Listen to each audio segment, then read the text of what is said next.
तर नमस्कार, मी P V Thorat, तुमचं पुन्हा एकदा स्वागत आहे एका नवीन व्हिडिओमध्ये. ड्रग इन्स्पेक्टर औषध निरीक्षक या पोस्टविषयी महत्त्वाची माहिती तुमच्यासोबत आजच्या व्हिडिओमध्ये मी शेअर करणार आहे. अर्थात सर्वपर्यंत ही माहिती पोहोचली असेल, ज्या लोकांना ही माहिती सध्या पोहोचली नसेल किंवा क्लिअर झाली नसेल त्या सर्व लोकांसाठी आजची अपडेट जी आहे ती खूप महत्त्वाची आहे.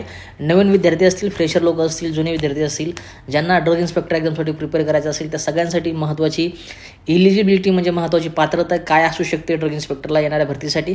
तर त्याच्या संदर्भामध्ये दिवसेंदिवस आणखीन थोडीशी क्लॅरिटी दिवसेंदिवस काही गोष्टीमध्ये आपल्या ड्रग इन्स्पेक्टर या पदभरतीबद्दल आपल्याला सोशल मीडियाच्या माध्यमातून जे आहे त्या महत्त्वाच्या अपडेट हळूहळू भेटत आहेत. मागच्या व्हिडिओमध्ये तुम्हाला सांगितले मी 109 जागेची जी जाहिरात आपली थोड्या दिवसांमध्ये येऊ शकते, त्याची ऑलरेडीच तुम्हाला मी 12 फेब्रुवारीला अपडेट दिली होती की जी मागणीपत्र पोहोचलेलं आहे. आणि कालसुद्धा मी तुम्हाला एका डॉक्युमेंटद्वारे सांगण्याचा प्रयत्न केला किंवा स्पष्टीकरण देण्याचा प्रयत्न केला की ॲक्च्युली जे नोटिफिकेशन आहे किंवा जे मागणीपत्रक आहे ते आपलं ड्रग इन्स्पेक्टरचं 109 जागेचं MPSCकडे पोहोचलेलं आहे. तर दिवसेंदिवस जसे दिवस जात आहेत तसे याच्याविषयी आणखीन गोष्टी आपल्याला क्लिअर होत आहेत. तर आजच्या व्हिडिओमध्ये आपण जी पात्रता आहे ती ड्रग इन्स्पेक्टरबद्दल म्हणजे औषध निरीक्षक या पदाबद्दल काय असू शकते किंवा येणाऱ्या दिवसामध्ये काय होऊ शकतं ती जाणून घेणार. त्याच्या पहिले ड्रग इन्स्पेक्टरचं चॅनल आहे आपलं टेलिग्रामचं, तुम्ही बघू शकता. ड्रग इन्स्पेक्टर एक्झाम्स हे अशा प्रकारचं चॅनल आहे ज्याच्यावरती तुम्हाला ड्रग इन्स्पेक्टर या एक्झामविषयी नेहमी महत्त्वाचे अपडेट मी देत असतो. जी ही महत्त्वाची ऑफिशियल नोटिफिकेशन आहे किंवा महत्त्वाचे अपडेट ज्या घडामोडी घडत असतात ड्रग इन्स्पेक्टरबद्दल, त्याचबरोबर महत्त्वाची एक्झामची स्ट्रॅटेजी किंवा महत्त्वाच्या ज्या आता इथून पुढं जे महत्त्वाचा सिलेबसनुसार नोट्स मेकिंग होणार आहे, तर त्या सर्व गोष्टी तुम्हाला याच टेलिग्रामवरती इथून पुढं ड्रग इन्स्पेक्टरच्या स्पेसिफिक फक्त ड्रग इन्स्पेक्टरच्या एक्झामबद्दल बघायला मिळतील. तर तुम्ही याला जॉईन करू शकता. त्याचबरोबर फार्मा एक्झामसाठी प्रिपेअर करत असाल तर आयडियल फार्मसी कोचिंग हे आपलं टेलिग्रामचं चॅनल आहे. जवळपास 11,500पेक्षा जास्त मेंबर तुम्ही इथं जोडलेले गेलेले आहात. तर या दोन्ही महत्त्वाच्या चॅनलवरती तुम्ही मला भविष्यामध्ये जॉईन करू शकता. नक्कीच येणाऱ्या आरोग्य भरतीमध्ये ड्रग इन्स्पेक्टरच्या एक्झाममध्ये तुम्हाला दोन्ही चॅनल महत्त्वाचे आणि मार्गदर्शक ठरतील. तर चालू करूयात आजच्या व्हिडिओला. नेमकी कशा प्रकारची महत्त्वाची अपडेट आहे तुम्हाला बऱ्याच टेलिग्राम चॅनलवरती हे भेटलं सुद्धा असेल नोटिफिकेशन. तर थोडक्यामध्ये तुमच्याला महत्त्वाचा जो विषय आहे तो इथं क्लिअर करायचा प्रयत्न करेल. तुम्ही बघू शकता इथं डेट दिलेली आहे त्याच्यामध्ये तुम्हाला क्लिअर झालेलं आहे की 6 मार्च 2025चं हे जे आहे हे महत्त्वाचं नोटिफिकेशन आहे, ज्याच्यामध्ये तुम्ही तारीख बघू शकता 6 मार्च 2025. जाहीर सूचना म्हणून महाराष्ट्र लोकसेवा आयोग MPSCकडून हे जे आहे ते पब्लिश करण्यात आलेलं आहे. ज्याच्यामध्ये विषय तुम्ही बघू शकता औषध निरीक्षक, अन्न व औषध प्रशासन, वैद्यकीय शिक्षण व संशोधन सेवा गट ब. औषध निरीक्षक म्हणजे इथं ड्रग इन्स्पेक्टर या पोस्टचं नाव आहे, ज्याला मराठीमध्ये आपण औषध निरीक्षक म्हणतो. फूड अँड ड्रग ॲडमिनिस्ट्रेशन महत्त्वाचं डिपार्टमेंट आणि ग्रुप B म्हणजे गट ब ची ही जी आहे ती आपली पोस्ट असणार आहे ड्रग इन्स्पेक्टरची. खाली तुम्ही जाहिरात क्रमांक बघू शकता, जुने जाहिरात क्रमांक मेन्शन केलेले आहेत. कदाचित जुनी भरतीची महत्त्वाची अपडेट आहे ही. त्याच्यामध्ये 15/2007, 20/2008 आणि 69/2000 या पदभरतीबाबत ज्या पदभरत्या राबवण्यात आल्या होत्या महाराष्ट्रामध्ये MPSCच्या मार्फत, त्या जाहिरात क्रमांक तुम्ही खाली बघू शकता. संदर्भ खाली मेन्शन केलेला आहे. माननीय उच्च न्यायालय खंडपीठ औरंगाबाद रीट याचिका क्रमांकावर बघू शकता तुम्ही. व अन्य मधील दिनांक 18 फेब्रुवारी 2022 रोजीचे आदेश जे आहेत माननीय खंडपीठाकडून दिलेले, त्याच्याबद्दलची महत्त्वाची अपडेट असणार आहे. आयोगाची प्रसिद्धी पत्रके क्रमांकावर तुम्ही बघू शकता दिनांक 11 डिसेंबर 2024 व दिनांक 24 डिसेंबर 2024. तर ही महत्त्वाची जी डॉक्युमेंटेशन असतील आयोगाकडून सादर केलेले किंवा कोर्टाने आयोगाला जी याचिका उमेदवाराकडून सादर करण्यात आली होती त्याच्याबद्दल या सर्व माहितीचा संदर्भ तुम्हाला याच्यामध्ये दिलेला आहे. खाली महत्त्वाची माहिती काय आहे ते आपण आता बघूयात. माननीय उच्च न्यायालयाचे संदर्भित आदेश लक्षात घेता विषयांकित संवर्गाच्या पदभरतीचे उमेदवार श्री अशोक शिवाजी चव्हाण व श्री संतोष कुमार रामचंद्र कुमार यांचा निकाल प्रक्रियेत विचार करणे आवश्यक ठरते. तदनुषंगाने श्री अशोक शिवाजी चव्हाण यांना आयोगाच्या दिनांक 11/12/2024 रोजीच्या पत्रान्वये दिनांक 21/2/2025 रोजीच्या ईमेलद्वारे संपर्क केला होता. तसेच संतोष कुमार रामचंद्र कुमार यांच्याशी संदर्भ क्रमांक 2च्या प्रचितीद्वारे संपर्क करण्यात आला. सदर दोन्ही उमेदवाराकडून कोणत्याही प्रकारची आयोगाने संपर्क केलेला नाही. सदर दोन्ही उमेदवारांचा निकाल प्रक्रियेत विचार करण्याच्या दृष्टीने दिनांक 17 मार्च 2025 पर्यंत सदर दोन्ही उमेदवारांना तत्कालीन अर्जात केलेल्या दाव्याच्या अनुषंगाने आवश्यक कागदपत्राची पूर्तता करावी. स्वतः वैयक्तिकरित्या आयोगाच्या CDP बेलापूर नवी मुंबई मुख्यालयात उपस्थित राहून पूर्ण करावी. तर हे ते 2 महत्त्वाचे उमेदवार तुम्ही वर बघू शकता. तर ड्रग इन्स्पेक्टर एक्झामविषयी महत्त्वाची याचिका खंडपीठामध्ये संभाजीनगरच्या त्यांनी टाकलेली होती. जुनी भरती आहे 2007-8 म्हणजे ज्या भरत्या राबवल्या गेल्या होत्या, ज्याचे निकाल बऱ्याच दिवसामध्ये कोर्टामध्ये पेंडिंग जो होता आणि बऱ्याच लोकांची 2015मध्ये त्याच्यामध्ये जॉईनिंग झाली, त्याच्यामध्ये बरेच आपले सीनियरसुद्धा जॉईन झालेले आहेत माझे. तर अशा प्रकारची ही त्यांच्याविषयी 2 महत्त्वाच्या उमेदवाराविषयी महत्त्वाची अपडेट होती. त्यांच्या बाजूने निकाल लागलेला आहे आणि त्यांनी डॉक्युमेंटेशनसाठी जे आहे ते आयोगाला संपर्क करायचा आहे हे याच्यामध्ये दिलं होतं.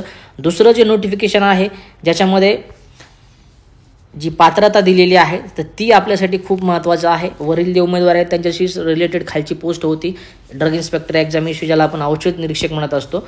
आता ह्यावर बघू शकता तुम्ही, औषध निरीक्षक गट ब पदाची नियुक्ती आयोगाने आयोजित केलेल्या स्पर्धा परीक्षेच्या निकालाच्या आधारावर नामनिर्देशाने पुढील व्यक्तीमधून करण्यात येईल. तर वरचं जे नोटिफिकेशन आहे त्याच्याच खालचं रिलेटेड नोटिफिकेशन आहे की इलिजिबिलिटी जी आहे थोडक्यामध्ये कशा प्रकारची आहे ती आपण इथं जाणून घेऊयात. 18 वर्षापेक्षा कमी वयाच्या नाहीत आणि खुल्या प्रवर्गासाठी उमेदवारांच्या बाबतीत 38 वर्षापेक्षा अधिक वयाच्या नाहीत व राखीव प्रवर्गातील उमेदवारांच्या बाबतीत 43 वर्षापेक्षा अधिक वयाच्या नाहीत. म्हणजे लक्षात येते आता इथं अनरिझर्व्ड कॅटेगरीसाठी जी एज लिमिट आहे तर ती बघू शकता तुम्ही 38 वर्ष जी आहे ती हायर एज लिमिट आहे. त्याचबरोबर जे कॅटेगरीचे विद्यार्थी असतील त्यांच्यासाठी 43 वर्ष हायर लिमिट आपण बघू शकतो. म्हणजे मिनिमम 18 वर्षापासून तर 38 वर्षापर्यंत ओपनचे विद्यार्थी अप्लाय करू शकतात. जे विद्यार्थी कॅटेगरीमध्ये आहेत त्यांना मिनिमम 18 वर्षापासून तर मॅक्झिमम जे वय बघू शकता तुम्ही 43 वर्षापर्यंत ते अप्लाय करू शकतात. लक्षात आलं, ओपनसाठी 18 ते 38 वर्षापर्यंत विद्यार्थी अप्लाय करू शकतात. ज्यांचं वय 18 कंप्लीट आहे त्यांच्यासाठी 18पेक्षा कमी नसलं पाहिजे, 18 कंप्लीट पाहिजे. तर 18पासून तर 38 वर्षापर्यंत, 38 वर्षापेक्षा जास्त वय चालणार नाही ओपनसाठी. त्याचबरोबर कॅटेगरीच्या विद्यार्थ्यांसाठी मिनिमम 18 वर्ष त्याच्यापेक्षा कमी नसावं आणि मॅक्झिमम 43 वर्ष, 43 वर्षापेक्षा जास्त वय नसलं पाहिजे कॅटेगरीच्या विद्यार्थ्यांसाठी. तर ह्या 2 महत्त्वाच्या एज रिलेटेड ज्या आहेत त्या महत्त्वाच्या अपडेट. आणि खाली आल्यानंतर तुम्ही बघू शकता जे शिक्षणाच्या बाबतीमध्ये किमान शैक्षणिक अर्हता दिलेली आहे म्हणजे इसेन्शियल क्वालिफिकेशन थोडक्यामध्ये इलिजिबिलिटी म्हणत असतो आपण, तर ती काय होऊ शकते थोडक्यामध्ये तर त्याचा संदर्भ गट ख पॉईंटमध्ये आपल्याला बघू शकता तुम्ही. उमेदवाराने औषध निर्माणशास्त्रामधील पदवी म्हणजे आपलं फार्मसी किंवा औषध निर्माण रसायनशास्त्रामधील पदवी ज्याच्यामध्ये केमिस्ट्री येते किंवा वैद्यकीय शास्त्रामधील पदवी, चिकित्सा, औषधशास्त्र अथवा सूक्ष्मजीवशास्त्र यामधील विशेषज्ञ धारण केलेली असावी. वयोमर्यादेची गणना जाहिरातीमध्ये नमूद केलेल्या दिनांकानुसार केली जाईल. आता जी नवीन जाहिरात येईल तुमची तर त्याच्यानुसार जी आहे इथून पुढची जी आपली एज लिमिट असणार आहे किंवा जी वयोमर्यादा असणार आहे ती त्या डेटपासून कन्सिडर करण्यात येईल की 18 वर्ष मिनिमम आणि मॅक्झिमम 38 वर्ष ओपनसाठी. त्याच्यानंतर कॅटेगरीसाठी मिनिमम 18 वर्ष आणि मॅक्झिमम 43 वर्ष.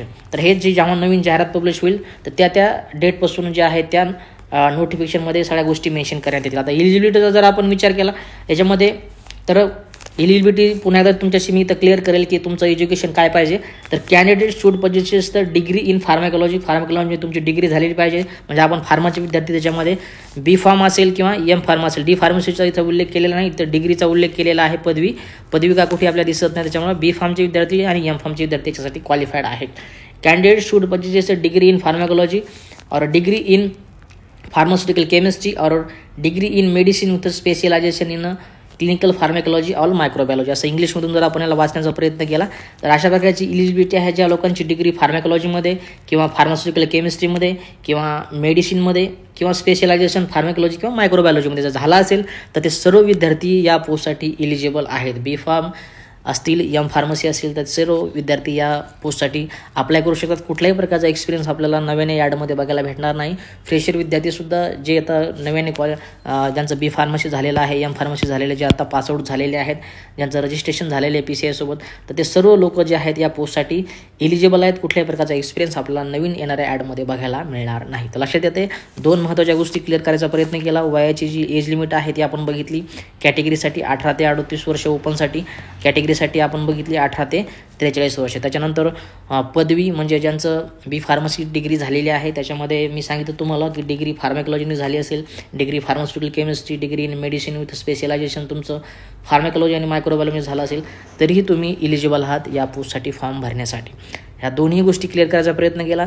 त्याचबरोबर जे महत्त्वाचे उमेदवार 2 होते ज्यांना की आयोगाने डॉक्युमेंट व्हेरिफिकेशनसाठी बोलवलेलं आहे त्यांचीसुद्धा आपण वर अपडेट बघितली आणि त्यांच्याच रिलेटेड खाली ही शैक्षणिक अर्हता असणारे आपले औषध निरीक्षक ज्याला आपण ड्रग इन्स्पेक्टर म्हणतो तर तीसुद्धा मी तुमच्याशी डिस्कस केलेली आहे. आता दिवसेंदिवस हळूहळू सर्व या महत्त्वाच्या माहिती आपल्याला ड्रग इन्स्पेक्टर या पोस्टबद्दल मिळत आहे आणि थोड्या दिवसामध्ये नक्कीच आपल्याला येणाऱ्या काही दिवसामध्ये ड्रग इन्स्पेक्टर या पोस्टचं नोटिफिकेशन लवकरात लवकर आयोगाकडून प्राप्त होईल. 109 जागेची जी माहिती तुम्हाला मी दिलेली आहे तर त्याच आसपास ह्या जागा आपल्याला ड्रग इन्स्पेक्टरच्या येणाऱ्या काही दिवसामध्ये बघायला भेटतील. आता बऱ्याच जण तुम्ही मला कमेंट बॉक्समध्ये विचारता की टेंटेटिव्ह डेट काय असू शकते, नोटिफिकेशन कधी येऊ शकतं किंवा MPC याच्यासाठी काय डिले करत आहे. तर ते त्यांच्यावरती डिपेंड आहे. MPCचा जो अध्यक्ष आहे तर ते कशा पद्धतीने या गोष्टीला सिरियस घेऊन कशा प्रकारचे याच्या नोटिफिकेशन लवकरात लवकर काढतील किंवा आपल्या ज्या FDचं डिपार्टमेंट आहे यांच्याकडून त्यांना कितपत पद्धतीने त्याचा फॉलोअप हे घेतील किंवा कितपत पद्धतीने त्यांचा पाठपुरावा करतील की या जाहिरातीचा की लवकरात लवकर तुम्ही ही जाहिरात जी आहे ती राबवून आम्हाला मॅनपॉवर अवेलेबल करून द्यावी. तर त्याच्यावर MPCचे जे कमिटी आहे तर ती डिसिजन घेऊ शकते. त्याच्यामुळे आपल्या डिपार्टमेंटकडून असेल किंवा स्वतः MPCच्या अध्यक्षाकडून असेल, जोपर्यंत या गोष्टीकडे सिरियसपणे बघितलं जाणार नाही तोपर्यंत ही जाहिरात जी आहे ती आपल्याला लवकरात लवकर बघायला मिळणार नाही. तर एक आशा आपण करूया थोड्या दिवसामध्ये नक्कीच या ज्या जागा आहेत त्या ड्रग इन्स्पेक्टरच्या आपल्याला जवळपास 109 जागा टेंटेटिव्ह बघायला भेटतील. नक्कीच तुम्ही एक्झामसाठी चांगल्या पद्धतीने प्रिपेअर करू शकता. तुम्हाला PYQचे पुस्तकं सांगितले अमेझॉनवरती, फ्लिपकार्टवरती अवेलेबल आहे. जे स्टँडर्ड पुस्तकं असतील थेरीसाठी ते तुम्ही यूज करू शकता. कोलॉजीसाठी KD त्रिपाठी आहे, फार्मास्युटिक्समध्ये लॅकमन आहे, कोग्नोसीसाठी कोकाटे तुम्ही यूज करू शकता. बाकी जेवढी येतात स्टँडर्ड आपले ड्रग हे असतील पुस्तकं त्याच्यावरती वाटलं तर सेपरेट एक बुक लिस्टचा व्हिडिओ देईल ज्याच्यामध्ये लाईव्ह सगळी पुस्तकं तुम्हाला मी दाखवून देईल की कुठले कुठले पुस्तकं यूज करायचे आहेत, कुठे भेटतील. सर्व गोष्टी थोड्या दिवसांमध्ये टेलिग्रामवरती सुद्धा आणि आपल्या वेबसाईटवरती सुद्धा तुम्हाला अवेलेबल करून देईल. त्याचबरोबर नोट मेकिंगसुद्धा चालू आहे. थोड्या दिवसामध्ये जसंही नोटिफिकेशन पब्लिश होईल तसं तुम्हाला जेवढे महत्त्वाच्या काही कंटेंट असेल ती याविषयी थोडं आपल्या टेलिग्राम चॅनलवरती वेबसाईटवरती अवेलेबल होऊन जाईल. तोपर्यंत ही अपडेट तुम्ही आपल्या वेबसाईटवरती pvthorat.in.com बघू शकता. त्याचबरोबर टेलिग्रामवरती सुद्धा तुम्हाला हे सर्व PDF एकाच ठिकाणी अवेलेबल करून दिलेले आहेत. तिथं तुम्ही मला जॉईन करू शकता. तर ही सुद्धा एक महत्त्वाची अपडेट. अशाच प्रकारचे अपडेट तुम्हाला वेळोवेळी या YouTube चॅनलवरती भेटत असतात. पुढच्या महत्त्वाच्या घडामोडीसाठी तुम्ही मला इथे जॉईन करू शकता. तर आजच्या बघता एवढंच. भेटूया काही पुढच्या महत्त्वाच्या अपडेटसोबत. तो तुमची काळजी घ्या आणि अभ्यास करा. जय हिंद, वंदे मातरम.